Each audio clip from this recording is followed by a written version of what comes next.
음악밖에 모르는. 음악밖에 모르는 바보. 반대로 해. 나 할 줄 아는 게 이것밖에 없네. 평소에 이렇게 서로 약간 칭찬해주는 자리가. Lampu panggung belum menyala, konser belum dimulai, tetapi perang sudah terjadi di internet. Ribuan komentar saling menyerang, tagar boykot menggema, dan nama BTS tiba-tiba menjadi pusat konflik antara warganet Indonesia dan Korea Selatan. Pertanyaannya sekarang, apakah ini sekadar drama media sosial atau tanda bahwa citra budaya Korea mulai runtuh di mata publik Indonesia? Bayangkan sebuah malam yang seharusnya dipenuhi sorakan puluhan ribu penggemar, lampu panggung yang berkilau, dan musik yang mengguncang stadion. Konser besar dari grup K-pop paling terkenal di dunia dijadwalkan akan digelar di Seoul, Korea Selatan. Para penggemar dari berbagai negara sudah lama menantikan momen itu.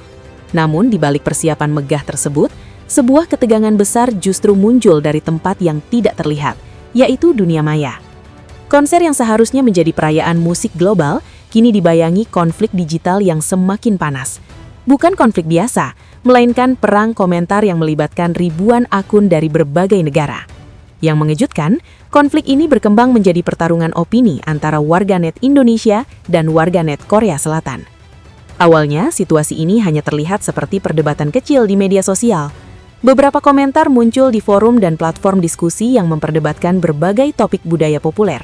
Namun dalam waktu singkat, percakapan itu berubah menjadi perdebatan panas yang melibatkan emosi nasionalisme dan kebanggaan negara.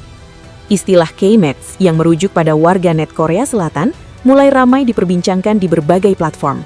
Di sisi lain, warganet dari kawasan Asia Tenggara yang sering disebut siblings juga mulai terlibat dalam diskusi tersebut.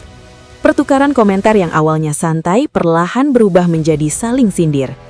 Ketegangan meningkat ketika beberapa tangkapan layar komentar lama dari forum Korea mulai beredar luas. Komentar-komentar tersebut dianggap menghina dan merendahkan negara-negara Asia Tenggara, termasuk Indonesia. Dalam hitungan jam, potongan komentar itu menyebar dengan sangat cepat di berbagai platform seperti TikTok, X, hingga Instagram.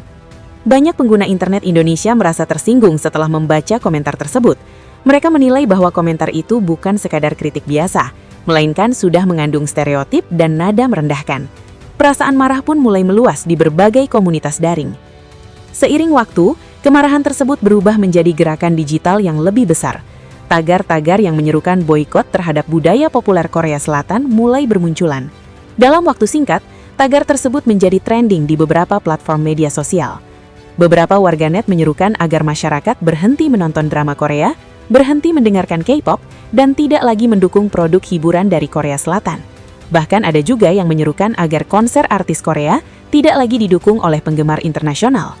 Nama BTS pun ikut terseret dalam pusaran konflik ini. Sebagai salah satu grup K-pop paling terkenal di dunia, mereka secara tidak langsung menjadi simbol industri hiburan Korea Selatan.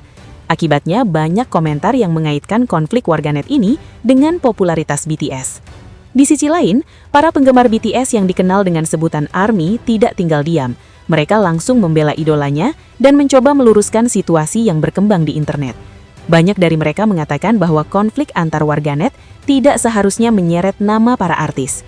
Namun di dunia maya, argumen rasional seringkali kalah oleh emosi yang sudah memuncak. Perdebatan terus berlanjut dengan nada yang semakin keras. Balasan komentar datang dari berbagai arah, membuat situasi semakin tidak terkendali. Dalam waktu singkat, konflik ini berkembang menjadi perang digital yang sangat besar. Ribuan komentar muncul setiap jam, video reaksi, thread panjang hingga analisis konflik mulai memenuhi beranda media sosial. Algoritma media sosial justru membuat konflik ini semakin membesar. Konten yang kontroversial lebih mudah viral dibandingkan konten yang mencoba menenangkan situasi. Akibatnya, setiap provokasi kecil bisa langsung menyebar ke jutaan pengguna internet. Sebagian akun anonim bahkan mulai memanfaatkan situasi ini untuk memperkeruh keadaan. Mereka menyebarkan potongan informasi yang belum tentu benar, memprovokasi emosi publik, dan memancing kemarahan dari kedua belah pihak. Situasi semakin memanas ketika beberapa akun mulai mengunggah narasi yang lebih ekstrim. Beberapa di antaranya bahkan menyebut bahwa konflik ini bukan lagi sekadar perdebatan internet, melainkan bentuk perlawanan terhadap penghinaan budaya. Hal ini membuat banyak pengamat media digital mulai memperingatkan tentang bahaya konflik daring yang tidak terkendali. Mereka mengatakan bahwa perang komentar di internet bisa berkembang menjadi konflik sosial yang lebih luas jika tidak segera diredakan. Sementara itu di Korea Selatan, industri hiburan mulai memperhatikan perkembangan situasi ini. Bagi mereka, Asia Tenggara merupakan salah satu pasar terbesar bagi industri K-pop. Dukungan dari negara-negara seperti Indonesia, Thailand, dan Filipina sangat berpengaruh bagi popularitas artis Korea. Konser K-pop di kawasan Asia Tenggara selama ini hampir selalu sold out. Album, merchandise, dan streaming musik dari artis Korea juga banyak didukung oleh penggemar dari wilayah tersebut. Karena itu, munculnya gerakan boykot tentu menjadi perhatian serius. Beberapa analis industri hiburan mulai mempertanyakan apakah konflik digital ini akan berdampak pada citra global BTS. Mereka menilai reputasi di media sosial kini menjadi faktor yang sangat penting bagi artis internasional. Di era digital seperti sekarang ini, opini publik bisa berubah sangat cepat. Sebuah kontroversi kecil bisa berkembang menjadi krisis reputasi dalam waktu singkat. Hal inilah yang membuat banyak pihak mulai memperhatikan konflik tersebut dengan lebih serius. Namun di sisi lain, ada juga pengamat yang mengatakan bahwa popularitas BTS kemungkinan besar tidak akan langsung terpengaruh secara signifikan. Mereka berpendapat bahwa basis penggemar BTS di seluruh dunia sangat besar dan sangat loyal. ARMY sendiri dikenal sebagai salah satu fandom paling kuat di dunia. Mereka memiliki komunitas global yang aktif di berbagai platform media sosial. Ketika ada kontroversi, mereka seringkali bergerak cepat untuk melindungi reputasi idolanya. Di tengah perdebatan tersebut, sebagian pengguna internet justru mencoba menenangkan situasi. Mereka mengingatkan bahwa konflik ini sebenarnya hanya terjadi antara sebagian kecil pengguna internet. Banyak orang juga mengingatkan bahwa tidak semua warganet Korea memiliki pandangan yang sama seperti komentar yang viral tersebut. Begitu juga sebaliknya. Tidak semua orang Indonesia mendukung gerakan boykot. Faktanya, banyak penggemar Indonesia yang tetap setia mendukung BTS.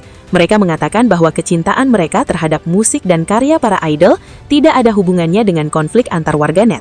Hal ini membuat opini publik menjadi terbelah. Sebagian merasa boykot adalah bentuk protes yang wajar, namun sebagian lainnya merasa konflik ini terlalu dibesar-besarkan oleh media sosial. Menariknya, konflik ini juga memperlihatkan bagaimana kekuatan algoritma internet bekerja. Semakin kontroversial sebuah konten, semakin besar pula peluangnya untuk menjadi viral. Akibatnya banyak kreator konten yang ikut membahas konflik ini demi mendapatkan perhatian publik.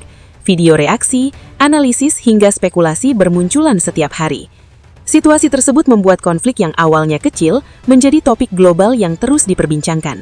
Bahkan beberapa media internasional mulai menyoroti fenomena perang digital antar warganet. Di tengah semua ketegangan tersebut, konser BTS di Seoul tetap menjadi sorotan utama. Ribuan penggemar internasional diperkirakan tetap akan datang untuk menyaksikan pertunjukan tersebut. Panggung megah sudah dipersiapkan. Sistem suara, tata cahaya, dan produksi konser berskala besar sudah dirancang dengan sangat detail. Semua persiapan menunjukkan bahwa konser ini akan menjadi salah satu acara musik terbesar tahun ini. Namun di balik kemegahan itu, dunia maya masih dipenuhi perdebatan yang belum selesai. Perang komentar antara K-nets dan sebagian warganet Asia Tenggara masih terus berlangsung. Setiap hari muncul tagar baru, diskusi baru, dan perdebatan baru yang terus memanaskan situasi. Sebagian mencoba meredakan konflik, namun sebagian lainnya justru semakin